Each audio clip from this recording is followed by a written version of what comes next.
Alice Springs. My name is Ken Husky. I'm the Director of Tour Operations for Best of the Best Tours. You are visiting today the San Gorgonio Wind Park.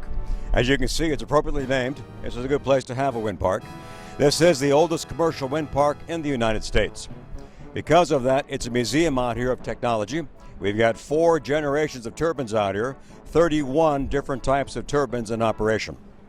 Wind energy is an indirect form of solar energy. Sun beats down the earth and heats up different surfaces at different rates. You're in the hottest, driest desert of North America right now. 90 miles away behind me through that mountain pass is the Pacific Ocean. The geography explains why this wind park is located where it's at. The sun beats down on the desert heats up and the hot air rises. Hot air rises, it pulls the cool air in off the marine layer 90 miles away. That cool air moves in, hits these big mountains behind me, and the wind begins to take the path of least resistance and funnels through the mountain pass. Mother Nature creates at this mountain pass what's called a Venturi effect. We average out here some 2,600 hours of wind velocities per year, ranging between 16 and 18 miles per hour. That makes this an ideal location for a wind farm. Right now we have about 25-mile-an-hour winds gusting up to about 35-mile-an-hour winds, and they're forecast to go a little higher. In fact, they just did. Now the way these guys work is, at the very top of the wind turbine, this box right here is called the nacelle. That's French for engine compartment. There's a device up here called an anemometer. Anemometer is going to detect the wind and the wind speed. When it detects enough wind for these guys to operate, which right now is about 8 miles per hour, they'll yaw into the wind and then they'll fire up and they'll begin to generate. And so we need at least an 8 mile per hour wind in order for these turbines to operate. When the winds get past 55 miles an hour, they can damage themselves. They've got a 100-to-1 gear ratio. If on the outside here I'm doing 15 RPMs, on the inside I'm doing 1,500. They can overheat, and so we have a cut out speed, and that's going to be 55 miles an hour. They'll shut themselves down so they don't overheat.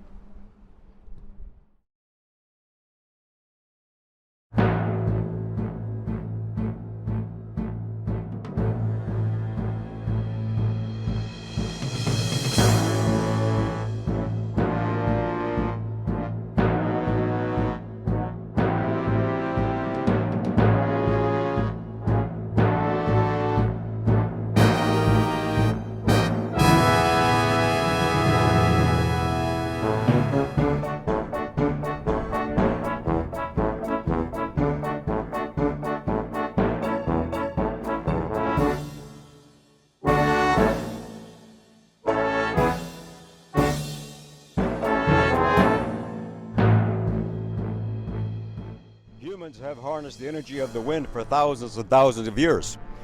For ships, for example, and for grinding grain, for example. Out here we built our first electric wind turbine back in 1926. A fella from Texas had the idea, and he built it out here. Then he ran around California to raise venture capital. But unfortunately, the idea didn't take off back then, and so that turbine sat out here, was finally dismantled back in 1942. We revisited wind energy back in the late 70s and had our first commercial wind park out here in around 1980. And we are still building. As you look around you here, you see those all different sized turbines. We've got some really old ones that are over 25 years old.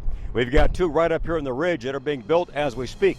Those great big ones up on the ridge are Vesta V90 models, so they're brand new. They're not even operational yet. They're still putting in the power to those. Each one of those turbines can serve 900 typical Southern California households. Those are made in Denmark.